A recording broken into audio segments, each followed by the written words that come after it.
Aïe aïe aïe aïe aïe, c'est le genre de semaine que j'avais pas du tout envie de montrer, et en plus c'est le genre de semaine que je déteste vivre de manière générale. Parce que ça arrive, les amis, on est dans du concret, dans du dur, on n'est pas là pour montrer uniquement les gains, on montre aussi les pertes.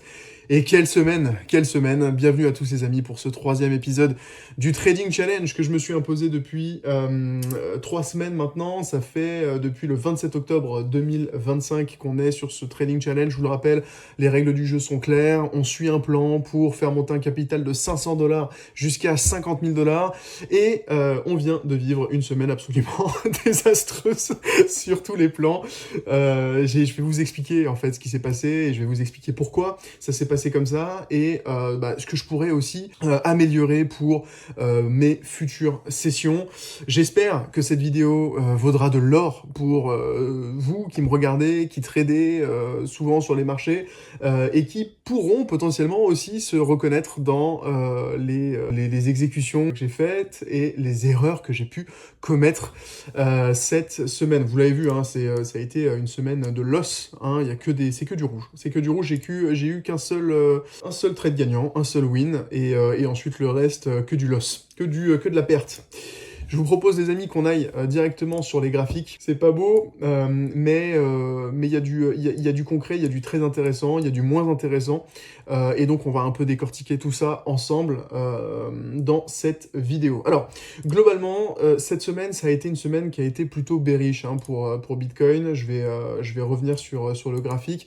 Mais comme vous le savez, alors pour celles et ceux qui regardent mes quotidiennes tous les jours, vous le savez, mon biais est bearish depuis... Hop, je vais enlever ça. Mon biais est bearish depuis la prise de l'ATH, hein, d'accord, qui est ici, d'accord. Et puis, pour moi, on allait forcément, à un moment donné, revenir sous ces lots-là et venir surtout taguer le plus bas du mois de juin. Mon biais était bearish, ok. Mais voilà, je sais pas. Dans ma tête, il y avait un contreflux, il y avait... J'avais un scénario en tête et je suis resté bloqué sur ce scénario et j'ai eu envie que le prix aille valider mon scénario.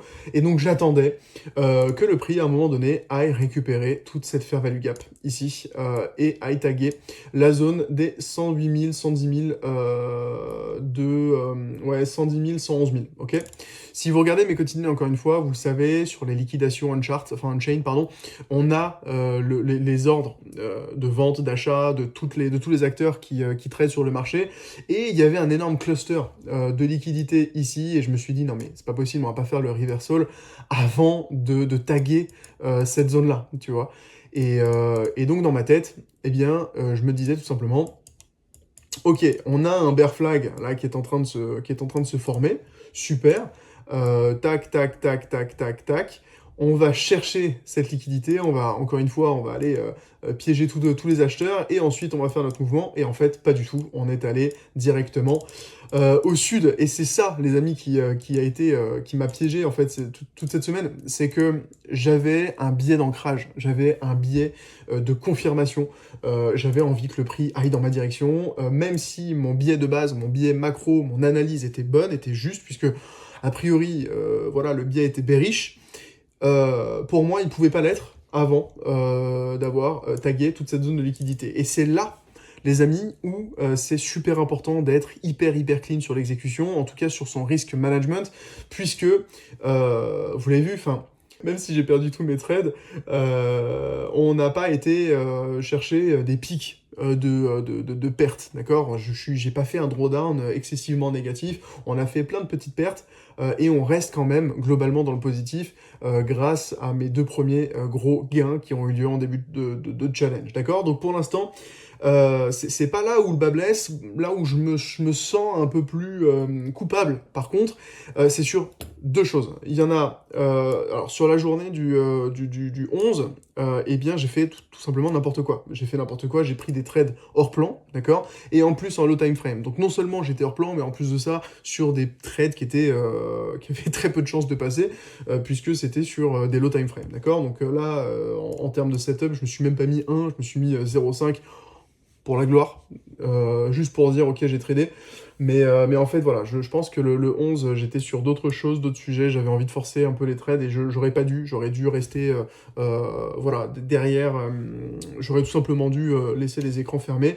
Mais bon, écoutez, on reviendra un peu là-dessus, mais je vous montrerai en détail hein, les trades que j'ai pris.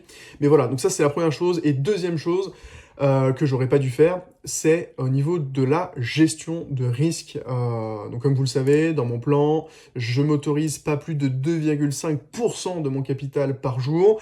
Et là, en fait, on est vraiment dans ce conflit entre la théorie et la pratique. C'est en plus sur un broker comme Hyperliquid, alors je vais vous le montrer. Voilà, donc un broker comme Hyperliquid, quand je prends une position, je vais vous montrer en fait comment ça se passe. D'ailleurs, hein, en toute transparence, je vous montre hein, toutes les positions que j'ai prises, elles sont ici, d'accord? Et vous allez les voir, elles sont là, hein, d'accord? Si vous voulez vous amuser à faire pause et regarder. Ouais, je suis pas là pour maquiller quoi que ce soit. Voilà, les trades que j'ai pris sont là, les trades sur Hyperliquid sont là. Donc enfin voilà, vous voyez absolument tout en toute transparence. Alors, pour vous montrer un peu plus, donc ce que je voulais vous montrer, quand je prends un trade sur Hyperliquid, donc je peux prendre ma position et au moment où je prends ma position, en fait, je peux mettre mon stop loss, d'accord? Donc typiquement là, si je veux mettre un stop loss à 93 980, là je vais avoir ma perte. Ok. Et donc en fait cette perte là, elle n'est pas fixe, elle n'est pas cadrée. Je sais qu'il y a certains brokers qui permettent de le faire, qui permettent de cadrer la taille à chaque fois de position. Et moi en fait à chaque fois je dois la calculer de tête. Et donc parfois, en fait, quand on prend des tailles de position un peu plus élevées, eh bien on se dit ah tiens 7 $ ça passe, sauf que derrière on a également des frais. Ok, on a des frais de plateforme quand on enchaîne plusieurs pertes. En fait, on a à chaque perte, Hyperliquid nous prend des frais supplémentaires. Bon, donc ça c'est, encore une fois, au niveau de la gestion de risque, je devrais peut-être réduire un peu plus ma taille de position pour éviter de flirter avec les 3% et pas... enfin, de flirter avec les 2,5% pour être suffisamment large si jamais j'encaisse une perte. Voilà, donc globalement, on en est là. Concernant les trades que j'ai pris, premier trade, donc c'est notre premier et seul trade win donc de la semaine. Alors, en termes de gestion de risque, c'est vrai, j'étais à 2,56. Là encore, c'est ce dont je vous ai parlé juste avant. On est sur des calculs qui sont très approximatifs sur Hyperliquid. Donc, bon, 2,56, je me l'accorde, on n'est pas à 3% non plus, par rapport à ici, là, où là, c'est clairement, là, c'est impardonnable, hein, de 2,74, j'aurais vraiment dû faire attention. Là, ici, pareil, 2,93, c'est pas bon du tout. Et donc, je me mettrai, pour la semaine prochaine, vous le verrez, une règle supplémentaire, en tout cas, pour atténuer un peu plus ce drawdown. Pour revenir sur mon trade, donc mon trade win, donc vous le verrez, hein, c'est le seul trade sympathique, joli que je vais vous montrer dans cet épisode, puisque c'est un trade que j'ai pris. Alors, on avait donc la prise, vous le savez, de cette de liquidité ici. Donc, qui était l'avant-dernier plus bas du mois de juin, d'accord? Et on a fait un petit sweep, ok, on est revenu tester ici, ok, en faisant un creux ascendant. Et donc quand on est parti prendre toute cette liquidité, je me suis positionné, et à ce moment-là, j'ai tout simplement choisi, alors il me semble que j'avais fait un Fibo pour ma target, j'avais fait ça, toc, et hop là, voilà. Et donc j'avais choisi de mettre mon stop loss, mon take profit au niveau des 1 de Fibo, et au final on est allé un peu plus loin, on s'est arrêté juste avant les 1,618, voilà, de Fibo, sur ce trade-là. Donc j'aurais pu aller un peu plus loin, bon c'est pas très grave, ça reste un trade win, donc j'ai pas de regrets, et puis surtout l'entrée est quand même assez sympathique. Honnêtement, c'est une belle entrée, je vais pas vous mentir, c'est un trade qui est quand même assez sympa. Alors, ensuite... Et c'est là où ça commence à devenir marrant pour vous, j'imagine, mais hyper formateur. Hyper formateur. Alors, je vais réduire un peu les unités de temps. Donc là, on est à 30 minutes, donc une bougie est égale à 30 minutes. J'ai posé un trade ici, donc on avait une consolidation ici. Je me suis dit, on va aller chercher toute cette liquidité qui est là, et puis après, on va remonter. Voilà, liquidity sweep. On était en low time frame, en LTF, donc je prenais un risque. Donc j'ai réduit mon risque au maximum avec un STL qui était très serré. Bon, bah, je me suis fait stop, ok? Ça, c'était ma première tentative. Deuxième tentative, je me suis repositionné au niveau de cette prise de liquidité ici. Donc, on a eu un creux ascendant, prise de liquidité, et je me suis positionné ici, d'accord? Et à ce moment-là, le trade est parti dans le bon sens, trop cool. On a tagué donc cette prise de liquidité ici, d'accord? Donc on avait tagué, je crois que c'était un plus haut de la semaine précédente, il me semble. Bref, on avait tagué donc toute cette zone de stop hein, qui était là. Et c'est à ce moment-là que le marché a opéré son reversal. Et donc, à ce moment-là, alors déjà d'une, je me suis pas mis à BE alors que j'aurais pu, puisque ici on a fait un breaker. Sauf que j'étais sur autre chose, j'étais pas devant l'écran quand mon trade est passé. Et donc quand j'ai remis l'écran, eh bien j'ai tout simplement constaté que le trade avait été stop lossé. Donc encore une fois, un trade qui n'a malheureusement pas fonctionné. Et donc j'avais comme target les 108 200, puisque ça correspondait à peu près au 1,618 de Fibonacci que je vous avais montré juste précédemment. Et c'est à ce moment-là que la mascarade a commencé. Sur la journée du 11, alors le 11 c'est la journée où j'ai été complètement hors plan, donc je vais pas y passer des heures sur ces trades-là, j'ai tenté une sorte je sais pas, honnêtement, je sais pas ce qui s'est passé, j'ai voulu forcer des trades qui n'ont juste pas fonctionné. On a eu une belle prise de liquidité ici, je me suis dit que ça allait potentiellement reversal, et derrière continuer à aller chercher la zone que je m'étais décrite. Ça l'a pas fait, on est allé directement au sud, d'accord? Donc journée du 11, stop loss. Ensuite, journée du 12, on est allé... alors, journée du 12, intéressant, puisque j'avais identifié, c'est à ce moment-là que j'ai commencé à me dire, ah, attends, on est peut-être sur un bear flag, ok? Donc on était en train d'accumuler ici des stops ici, stop ici, stop ici, et stop ici, d'accord? Je sais pas si c'est très clair. Et à ce moment-là, je me suis dit, ah bah attends, là, ça va bien grinder, rebond, là, on va chercher le haut du canal, d'accord? Encore une fois, mes 108 200. Et là encore, ça l'a pas fait. Ça l'a pas fait du tout. Voilà, le prix est parti complètement au sud. Le bear flag avait fini son pattern. Hop, je me remets directement sur le bear en H4. Donc là, on le voit bien. Ici, on avait bien une liquidité donc, qui était intacte. Liquidité. Et en fait, à partir du moment où on a commencé à prendre cette liquidité-là, ça y est, c'était terminé. On allait enclencher le suite du mouvement. Mais, eh bien, dans ma tête, bah, c'était pas le cas. Voilà, dans ma tête, j'avais envie, encore une fois, d'aller chercher le haut de ce canal. Et encore une fois, les amis, pour vous dire, mon biais, et vous le voyez dans mes quotidiennes, mon biais était bearish, ok? Mon biais était bearish, mais voilà, biais de confirmation, biais d'ancrage, tous ces biais-là dont je vous ai parlé en début de vidéo, ont fait que j'ai voulu encore une fois reprendre un trade qui allait dans le mauvais sens, donc encore un contre-flux. Et c'est comme ça que je me suis fait défoncer quasiment en fait toute la semaine, hein, tout simplement. Ensuite, on a eu la prise du plus bas du mois de juin, et à ce moment-là, je me suis dit, ok, là, on est sur une target qui est quand même assez intéressante, donc je peux recommencer à prendre des achats ici, ok? On a eu d'ailleurs une très belle réaction en une heure, il me semble, hein, ici. On a eu une très belle réaction en une heure, d'accord? Donc on a fait un ici.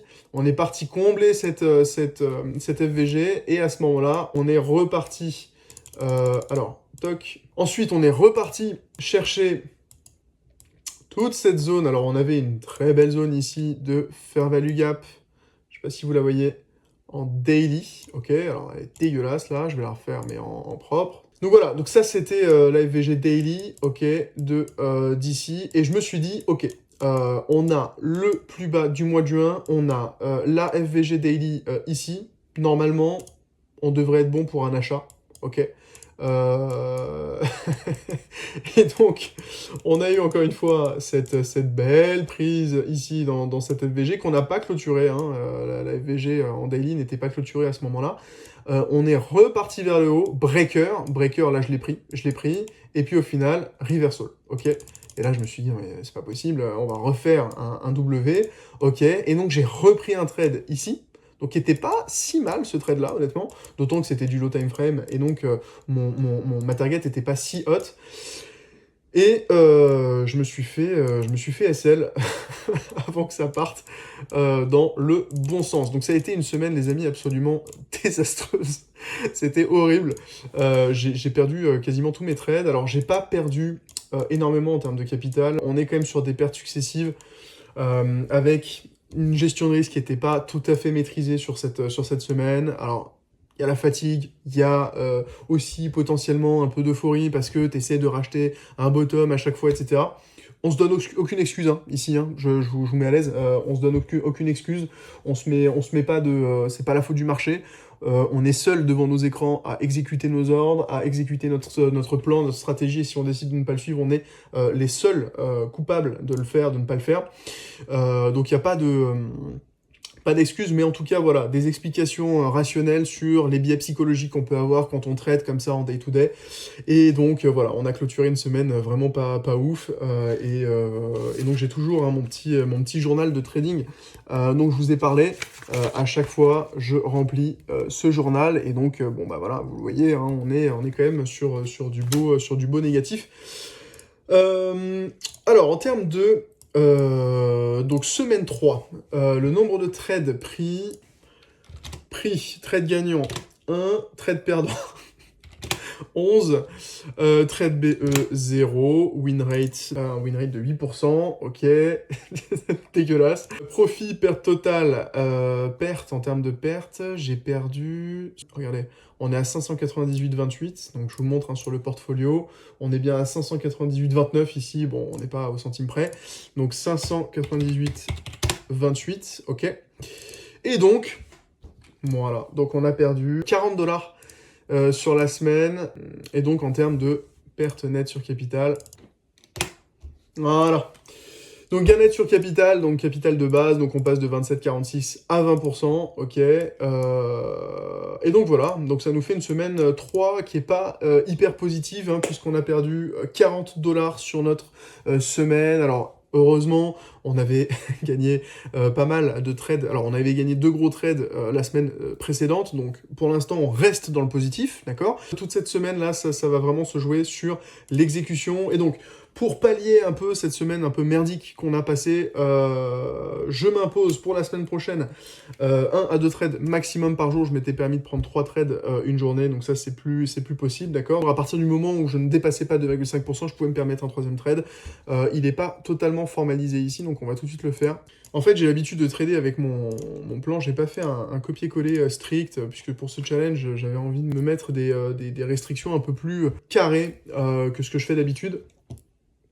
Ce qui est pour moi aussi de l'apprentissage en même temps que ces vidéos là que je vous livre.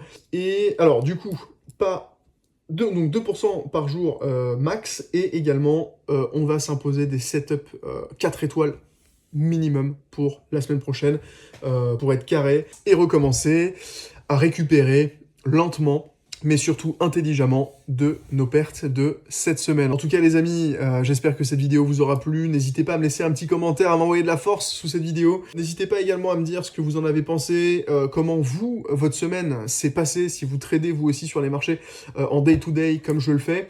Voilà, ça me plairait grave en fait d'avoir un peu votre avis, votre ressenti aussi sur le marché, ce que vous faites pas, comment vous faites aussi, quelle est votre méthode un peu, qu'on puisse un peu débattre tous ensemble. Vous êtes de plus en plus nombreux sur la chaîne, ça me fait hyper plaisir parce qu'il y a de plus en plus de réactions aussi, et c'est ça aussi le kiff en fait finalement quand on fait ça ensemble. Donc voilà, n'hésitez pas. En tous les cas, les amis, je vous dis à demain pour la quotidienne comme tous les jours, et d'ici là, prenez soin de vous. Ciao.